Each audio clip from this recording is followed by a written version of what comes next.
વાત હવે વડોદરાની કરીએ તો વડોદરામાં મોંઘવારીનો વધુ એક મોટો ફટકો પડ્યો છે। ત્યારે અમૂલ ડેરી દ્વારા દૂધના ભાવમાં વધારો કરવાની જાહેરાત કરવામાં આવી છે।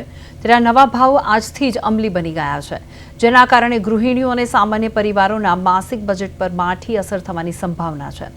અમૂલ ડેરીએ આજે બપોર બાદ દૂધના નવા ભાવ જાહેર કર્યા, જેમાં અમૂલ ગોલ્ડ, અમૂલ શક્તિ, અમૂલ તાજા અને ગાયના દૂધ જેવી મુખ્ય પ્રોડક્ટ્સના ભાવ પ્રતિ લીટરે વધારો કરવામાં આવ્યો છે।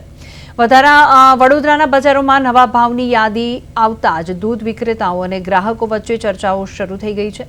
માસિક ધોરણે જોવા જઈએ તો મધ્યમ વર્ગના પરિવારો માટે આ વધારો મોટો આર્થિક બોજ બની રહેશે। ખાસ કરીને ચા, કોફી અને દૂધની બનાવટોના ભાવ પણ વધવાની શક્યતા છે।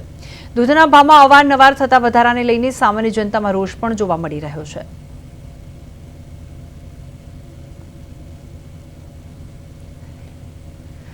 અમૂલ ડેરીએ દૂધના ભાવમાં વધારો કર્યો છે। સામાન્ય જનતાના ખિસ્સા પર વધારાનો ભાર ઝીક્યો છે। દૂધના નવા ભાવથી ગૃહિણીઓ ચિંતામાં મુકાઈ ગઈ છે।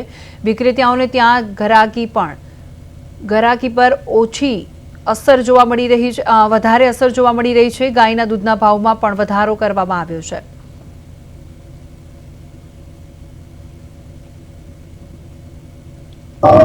દૂધના ભાવમાં 2 રૂપિયાના આંશિક વધારાને લઈને હવે સામાન્ય માણસોનું જે બજેટ છે એ બજેટ ખોરવાયું છે। અમૂલની તમામ દૂધની પ્રોડક્ટો ઉપર અમૂલ કંપની દ્વારા જે રીતે ભાવ વધારો કરવામાં આવ્યો છે તેને લઈને હવે શહેરના દૂધ વિક્રેતાઓને ત્યાં જે ગ્રાહકો છે ગ્રાહકોની સંખ્યા પણ ઓછી થઈ છે।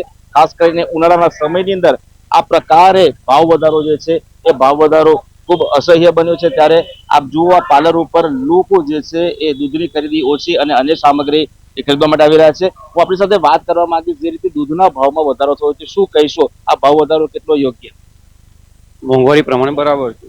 અચ્છા, તો બજેટ પર અસર પડશે? પડે ને, કેમ ના પડે?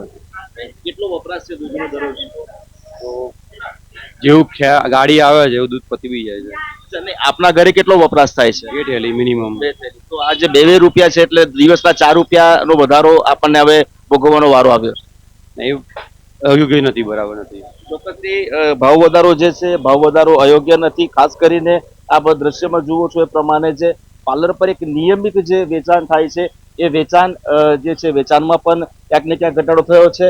જે રીતે પાર્લરની અંદર શહેરમાં અનેક આવા દૂધ વિક્રેતાઓના કેન્દ્રો આવેલા છે। તમામ કેન્દ્રો ઉપર વહેલી સવારથી જે ગ્રાહકો છે ગ્રાહકોની સંખ્યામાં પણ ઘટાડો જોવા મળી રહ્યો છે। અલબત્ત લોકોનું કહેવું પણ એ પણ છે કે મોંઘવારી વધે છે, તેની સાથે કદાચ આ પ્રોડક્ટો ઉપર જે ભાવ વધારો થાય છે ભાવ વધારો ક્યાંક ને ક્યાંક યોગ્ય પણ છે, પરંતુ દૂધ જેવી વસ્તુ કે જે રોજબરોજના ઉપયોગમાં આવતી હોય છે તેમાં આ પ્રકારનો જે ભાવ વધારો ક્યાંક ને ક્યાંક સામાન્ય વ્યક્તિનું જે બજેટ છે એ બજેટ 100% ખોરવી નાખ્યું છે। કેમેરા પર્સન વિશાલ ઉચ્ચેકર સાથે તુષાર પટેલ, પ્રદેશ 24 ગુજરાતી ન્યૂઝ, વડોદરા।